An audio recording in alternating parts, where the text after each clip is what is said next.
नमस्कार, संपादकीय news channel में आपका स्वागत है और मैं हूं जर्नलिस्ट डॉक्टर हरीशचंद्र लखेड़ा। 2024 का जो लोकसभा का चुनाव होने जा रहा है, उसके लिए जो भी पॉलिटिकल पार्टियां हैं, छोटी मोटी या जातीय जिनका आधार है वगैरह, ये जो उड़ते पंछी हैं, ये अपना अब ठौर ठिकाना तलाशने लग गए हैं। एक तो ओम प्रकाश राजभर, फिर उड़ते पंछी दूसरे डाल पे बैठ गए और जीतन राम मांझी भी एक फिर एनडीए के इस डाल पे आ चुके हैं। इन उड़ते पंछियों की मैं बात करूंगा, लेकिन जब तक मैं आगे बढ़ूं तब तक आपसे अनुरोध है कि इस संपादकीय न्यूज चैनल को सब्सक्राइब अवश्य कर दीजिए। तो बात करते हैं उड़ते पंछियों की। ये शब्द एक्चुअली मुझे बहुत पहले ही बार एक प्रेस कॉन्फ्रेंस में मैंने पूछा था। ये काफ़ी करीब 10 साल पुरानी बात होगी। तब सेंटर में यूपी की सरकार थी और संभवतः ये उत्तर प्रदेश में कोई चुनाव होने वाले थे। तो जो मुख्तार हुए हैं वो उन्होंने एक प्रेस कॉन्फ्रेंस की थी। बीजेपी के वो तब प्रवक्ता भी थे और जो पूर्व मंत्री, तो नकवी साहब की प्रेस कॉन्फ्रेंस थी। तो वो कुछ भी उत्तर प्रदेश के लोगों को लाए थे और उन्होंने बीजेपी ज्वाइन करा थी। और तब ये अशोक रोड में बीजेपी का ऑफिस होता था।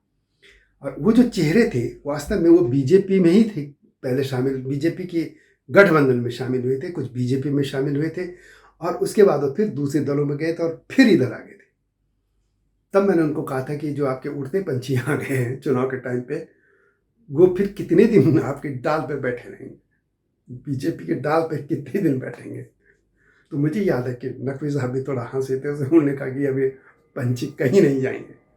लेकिन अभी राजभर को ही देखिए। राजभर जो है पहले कैबिनेट मंत्री थे इस योगी सरकार में, पिछली सरकार में, और चुनाव के एंड टाइम पे उनको लगा कि ये बीजेपी हार जाएगी तो वो सपा के खेमे में चले गए, अखिलेश के खेमे में। और उन्होंने क्या नहीं बोला आप सब जानते हैं। और उसके बाद अब फिर वो उड़ते पंछी अब फिर से बीजेपी के डाल में आ गए, यानी एनडीए के खेमे आ गए।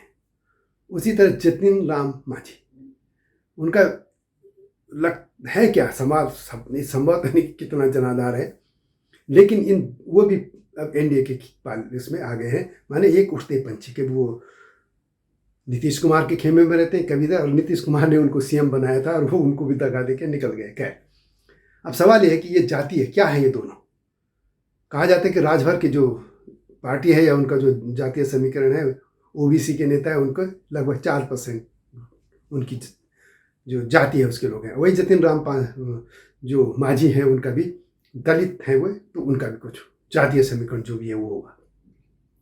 तो यानी ये जो चुनाव हो रहा है, एक तो ये उड़ते पंछी आ रहे हैं और दूसरा ये जातीय समीकरण। आप एनडीए की सीट देखिए, एनडीए की जो लिस्ट आ रही है कि उनके बड़े जो करीब 25-30 पार्टियों के नाम गिना रहे हैं, उसमें कुछ ऐसी हैं जिनको नाम कभी किसी ने सुना नहीं होगा, न कुछ नहीं, और एक आध सीट कभी वो जीत सकते होंगे या कुछ इससे ज़्यादा। कई पार्टियाँ ऐसी जिनका इतने तक ही महत्व है, लेकिन लिस्ट बड़ी। वही हालत विपक्षी दलों के कांग्रेस की भी, उसमें भी बहुत से उड़ते पंछी हैं जो कभी इधर रहेंगे कभी उधर। अब इन उड़ते पंछियों को समाज को देखना चाहिए कि उड़ते पंछी कब तक इतने उड़ते रहेंगे और जातिवादी लोग भी उन्हीं के पीछे उनका झंडा उठाते हैं। तो कैसे लोकतंत्र बचेगा, लोकतंत्र आगे बढ़ेगा? बिल्कुल नहीं बढ़ेगा। इससे समाज को सोचना चाहिए कि इन चुनाव के टाइम पे जो उड़ते पंछी हो जाते हैं, इन उड़ते पंछियों को कैसे उनको या तो पिंजड़े में बंद कर दिया जाए या उनको एक डाल पे ही बांध दिया जाना चाहिए। तो यह वीडियो कैसे लगी कमेंट में अवश्य लिखिएगा। इन उड़ते पंछियों को लेके बहुत से उड़ते पंछी हैं, अभी बहुत आएंगे। अभी जब चुनाव तक देखिएगा, कमेंट में अवश्य लिखिएगा और अगली वीडियो की प्रतीक्षा कीजिए। तब तक नमस्कार। हिमालय पे पेड़ हो तो गीत गाएंगी नदियाँ, गीत गाएंगी नदियाँ। पेड़ों पे चिड़िया है तो गीत गाएंगी नदियाँ, पेड़ों पे चिड़िया है तो गीत गाएंगी नदियाँ। माँ की लोरी जैसे होते हैं नदियों के गीत।